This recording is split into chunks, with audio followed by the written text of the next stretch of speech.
Tulis. Paling hanya cuma berapa slide lagi. Sudah ditulis ya? Baik. Saudara, sifat melawan hukum yang material itu ada dua fungsi. Ya, ada dua fungsi. Fungsi yang pertama adalah fungsi positif. Kemudian yang kedua adalah fungsi negatif. Fungsi positif itu maknanya adalah hukum yang hidup atau nilai-nilai yang ada di masyarakat tadi itu diangkat menjadi sumber, ya, menjadi dasar untuk menjatuhkan pidana, gitu. Jadi misalnya tadi ada kasus, ada orang melakukan hubungan suami istri kayak layaknya suami istri, hidup serumah, gitu. Nah, di dalam undang-undang memang tidak ada, tetapi di dalam hukum yang hidup di masyarakat itu tetap dianggap sebagai suatu perbuatan yang buruk. Nah, karena kita mengikuti ajaran sifat melawan hukum yang material, maka apa yang ada di masyarakat tadi, hukum yang hidup di masyarakat, itu kita jadikan patokan, kita gunakan untuk menjerat si pelaku. Paham ya? Hukum yang ada di masyarakat dipakai untuk menjerat atau untuk menjatuhkan pidana kepada si pelaku. Itu namanya adalah sifat melawan hukum material dalam fungsinya yang positif. Oke, lanjut ya. Yang kedua sekarang. Sifat melawan hukum dalam fungsinya yang negatif sekarang. Sifat melawan hukum dalam fungsinya yang negatif itu maknanya adalah hukum yang hidup atau nilai-nilai yang hidup di dalam masyarakat yang tidak tertulis lagi tadi itu dapat diangkat sebagai alasan menghapus pidana suatu perbuatan.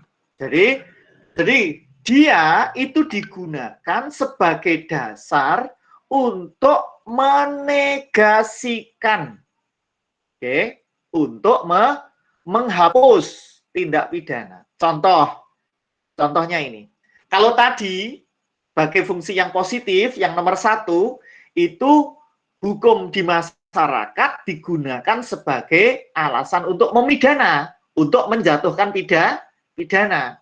Sedangkan yang kedua ini adalah hukum yang ada di masyarakat digunakan untuk menghapus pidana. Itu. Nanti saudara akan ketemu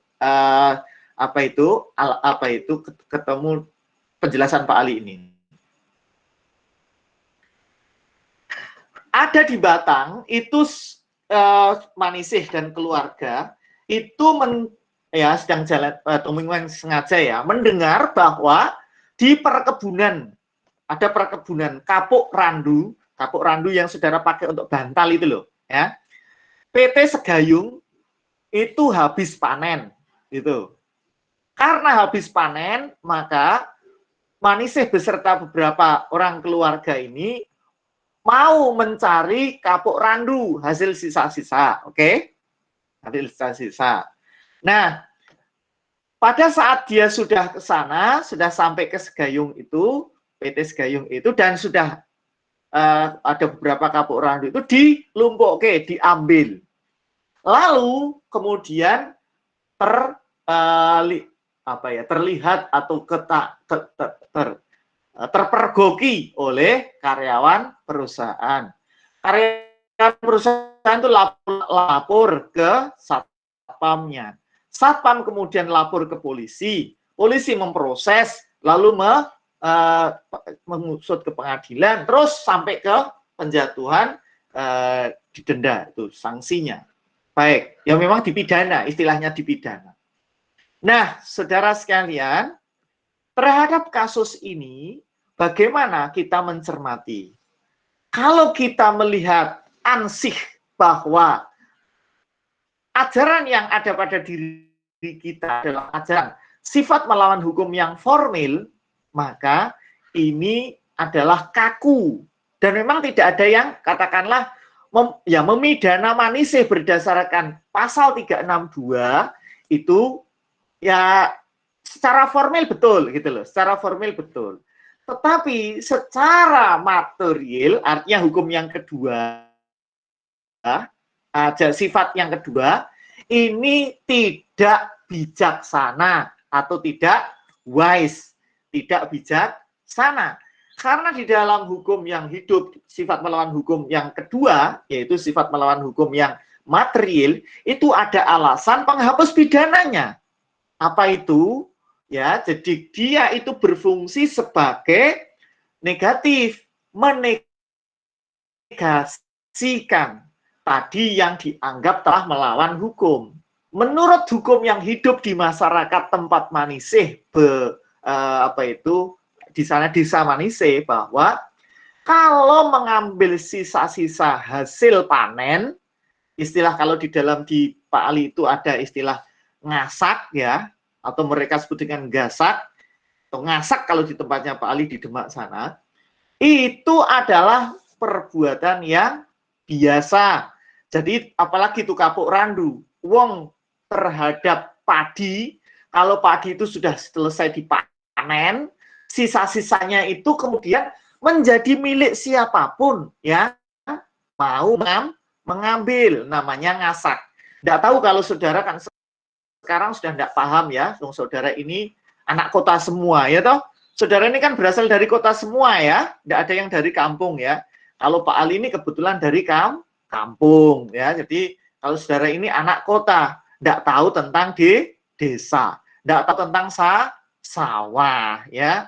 Ya, karena Pak Ali ini bapaknya petani, maka Pak Ali tahu gitu. Jadi kondisi seperti itu. Maka saya menyampaikan memidana kasus yang seperti ini itu terlalu artinya kaku, tidak bijaksana. Padahal di kampung itu pasti ada berlaku hukum yang hidup. Hukum yang hidup di masyarakat itu apa? Yaitu ya kalau itu terkait dengan hal-hal yang sifatnya tidak, artinya yang bisa dikomunikasikan, ya dikomunikasikan, kan begitu. Apalagi ya dirembuk gitu. Apalagi menurut hukum yang hidup di masyarakat itu ngambil sesuatu yang sisa-sisa itu tidak masalah, gitu loh, ya tidak masalah karena dianggap sebagai sesuatu yang sudah tidak terbuang. Nah itu yang disebut sebagai sifat melawan hukum dalam fungsi yang negatif. Jadi fungsi negatif itu maknanya adalah menegasikan yang tadinya tindak pidana dihapus, dinegatifkan, akhirnya menjadi bukan tindak pidana. Bisa diikuti? Oke, saya semoga bisa. Ya, berikutnya saudara, apakah sifat melawan hukum? Apakah SMH harus dibuktikan? Ya. Nah, jika SMH tercantum dengan tegas dalam rumusan delik, maka SMH tersebut harus dibuktikan. Kan tadi Pak Ali sudah menjelaskan, ada SMH yang dirumuskan dengan tegas dan ada SMH yang tidak dirumuskan dengan tegas. Ada yang dirumuskan tegas itu misalnya dengan barang siapa dengan melawan hukum, kan gitu. Tetapi ada yang tidak, misalnya kayak pasal pembunuhan tadi, tidak dirumuskan dengan tegas. Terus piye? Kalau itu dirumuskan dengan tegas, tercantum dalam rumusan delik, maka ya harus dibuktikan ada sifat melawan hukum atau tidak. Kalau tidak tercantum dengan tegas, maka jika SMH itu memiliki fungsi positif, harus dibuktikan. Misalnya tadi, kalau misalnya bahwa yang namanya kumpul kebo itu adalah sesuatu yang bisa dipidana, artinya melanggar norma yang ada di masyarakat, harus dibuktikan. Jadi dibuktikan masyarakat itu setidak-tidaknya mengakui bahwa kumpul kebo itu jelas merupakan perbuatan yang dilarang. Tidak-tidaknya gitu, harus dibuktikan. Kalau itu menjadi alasan SMH yang fungsi positif. Kalau negatif, SMH memiliki fungsi negatif, tidak perlu dibuktikan. Tidak perlu dibuktikan. Jadi misalnya tadi, Manisih ketika ngambil suatu kapuk randu di masyarakat, ternyata ada kesepakatan atau hukum yang hidup di masyarakat bahwa itu adalah sebuah perbuatan yang biasa saja, maka tidak perlu ada pembuktian sifat melawan hukumnya, tetapi justru dengan adanya kondisi seperti itulah menjadi alasan menghapus pidana. Oke, selanjutkan. Nah, selain ada sifat melawan hukum, di dalam hukum pidana dikenal juga ada yang namanya putatif delik atau wan delik. Ya, putatif delik atau wan delik ini maksudnya apa, Pak? Maksudnya adalah seseorang itu mengira dia telah melakukan delik, dia orang baik misalnya ya, orang baik, kemudian mengira telah melakukan suatu delik.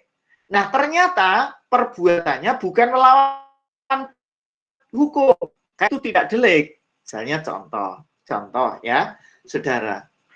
Nah, saya nemu atau saya gini aja lah, saya ngambil saya itu ketika misalnya pas di masjid itu, saya lihat kok ini ada ada sandal kok satu tok itu kanan, ya kanan satu tok, kemudian berhari-hari di situ nggak ada yang ngopeni. Nah, kebetulan di rumah itu saya memiliki sandal yang seperti itu tapi kiri. Oke. Nah, kalau sama-sama kanan kan nggak ada fungsinya juga.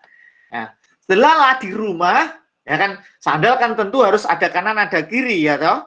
Nah, pasang, masuk sandal kok kanan dan kanan gitu.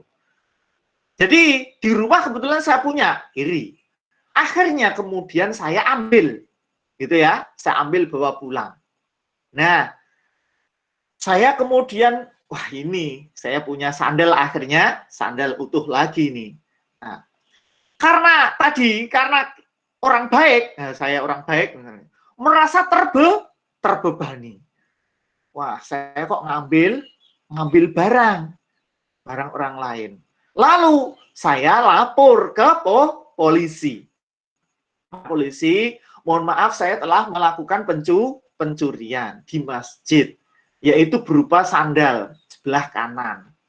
Oke, polisi langsung memproses. Ketika proses, ternyata bahwa sandal yang tadi saya ambil itu sesungguhnya adalah sandal saya sendiri. Oke, sandal saya sendiri yang dulu pernah mungkin iseng ada orang atau ada anak-anak kecil gitu pas main ke rumah gitu, kemudian bawa sandal saya di masjid. Nah, saya pas nyari-nyari kehilangan. Akhirnya yang kiri kan tidak berfungsi. Nah, akhirnya kemudian saya melakukan tindakan tadi yang saya kira telah melakukan pencurian. Padahal sebenarnya di dalam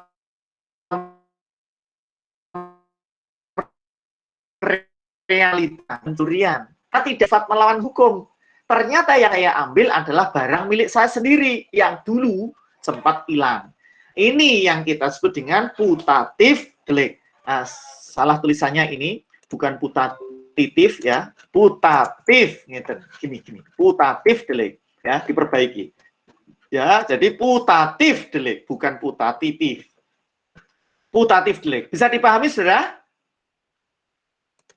Bisa diikuti? Putatif delik bisa ya? Coba. Berikutnya, slide terakhir. Belum, kita mau Jumatan.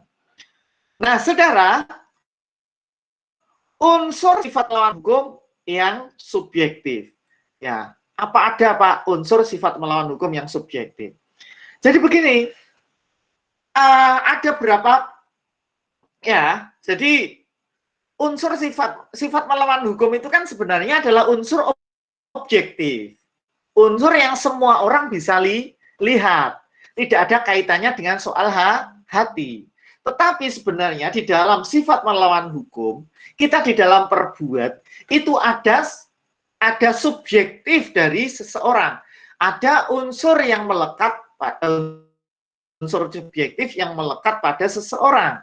Nah, unsur ini terdapat pada tendens delikte atau delik-delik yang mengandung unsur niat. Misalnya pencurian. Orang mengambil itu kan ada unsur niat untuk ngambil, ya tahu? Orang merampok ada unsur untuk merampok atau ada ini loh, niatnya itu ngambilnya itu adalah dengan cara yang melawan hukum, katakanlah gitu. Kan tidak mungkin orang dianggap mencuri tetapi sebenarnya dalam batinnya tidak ada unsur memiliki. Misalnya contoh ya.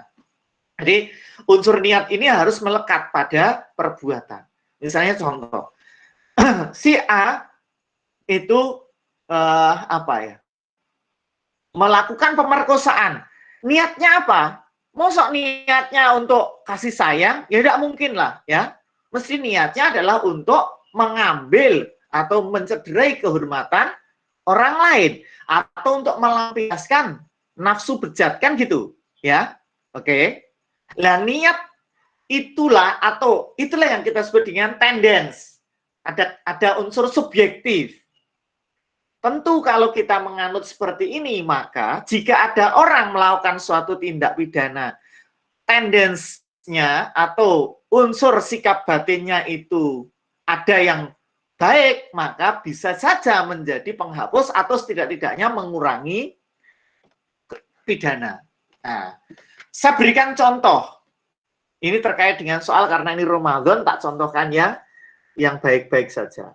Nah, kalau biasanya di luar Ramadan, Pak Alif, contohnya biasanya contoh-contoh yang agak saru-saru. Nah, ini Ramadan ya enggak ya. Nah, gini. Si A pada saat ini pas kebetulan dia mau sholat di masjid gitu ya, sholat di masjid. Pas zuhur dia ke masjid karena dia pas perjalanan gitulah ya, karena dia anak baik, soleh gitu. Pada saat di perjalanan gitu terus berhenti, mau ke masjid. Nah, copot-copot sepatu, saudara pakai sepatu ya, tidak pakai sandal. Kemudian mau wudhu. Di saat wudhu itulah ketika pakai sepatu kan tidak mungkin. Maka di situ ada sandal. Kemudian saudara ambil, pakai untuk wudhu. Nah, tiba-tiba kemudian dibengoi oleh seorang. Weh, kamu mencuri sandal saya. Itu misalnya ya, misalnya. Curi sandal saya. Nah, terhadap itu, maka kita akan coba cek, apakah betul orang ini itu memiliki niat untuk mencuri, ya toh, mengambil, atau dia hanya katakanlah memakai untuk nanti dikembalikan. Ini namanya dalam bahasa anak-anak pesantren namanya ghosab, memakai tanpa izin, ya, gitu. Kalau yang lebih baik ya sebenarnya adalah kalau pinjam ya izin, kan gitu. Tetapi ada kalanya yang seperti tadi, kan saudara apa pernah izin kalau misalnya saudara pas di masjid gitu ketika mau wudhu. Karena di dalam batin saudara sudah jelas tanpa izin pun sebenarnya sudah diizinkan, kan gitu. Jadi kira-kira gitulah. Nah, tapi ternyata ada kejadian yang kira-kira di luar perkiraan. Pada saat saudara pas pakai sandal mau ke tempat wudhu gitu, dibengoi. Woi, kamu curi sandal saya. Akhirnya kemudian diproses misalnya. Nah, terhadap kasus ini, saudara, ini harus dicek apakah memang ada unsur itikat buruknya atau dia sebenarnya hanya untuk wudhu dan nanti akan dikembalikan. Lah kalau untuk wudhu dan dikembalikan ini berarti unsur subjektif dari perbuatan. Kalau perbuatannya jelas ya, ngambil, oke? Perbuatannya kan jelas. Wong dia make kok, ngambil. Barangnya juga bukan barang miliknya dan juga Jadi sebagian, bukan sebagian atau seluruhnya, malah seluruhnya milik orang lain. Tetapi kan ada dasar, tidak ada maksud untuk memiliki. Oke? Nah, disitulah sebenarnya unsur sifat melawan hukum yang subjektif. Nah, lagi misalnya, ini juga sebagai dasar. Apakah suatu perbuatan pembunuhan itu masuk kategori 338 atau 340, itu juga bisa kita rumuskan dari SMH yang subjektif. Misalnya begini, seorang itu membunuh, kan itu sama-sama pembunuhan, 338 ya pembunuhan, 340 ya pembunuhan, kan gitu, sama-sama. Tetapi apa perbedaannya, Pak? Perbedaannya ada di soal sifat melawan hukum yang subjektif ini.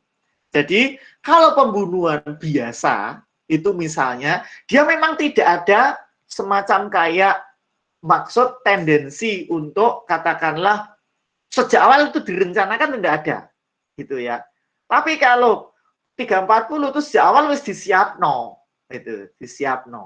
disiapkan, wis ngasah bendu, wis berhari-hari sudah ngincim, ya, jadi gitu. Sehingga dia niatan ke sana adalah dalam rangka membunuh. Tapi kalau pembunuhan biasa 338 itu misalnya si A sama si B pas kebetulan di misalnya ini apa ya, di bar atau apa, terus kemudian ngomong itu tersinggung, lalu kemudian tusuk-tusukan mati misalnya, kayak gitu itu 338.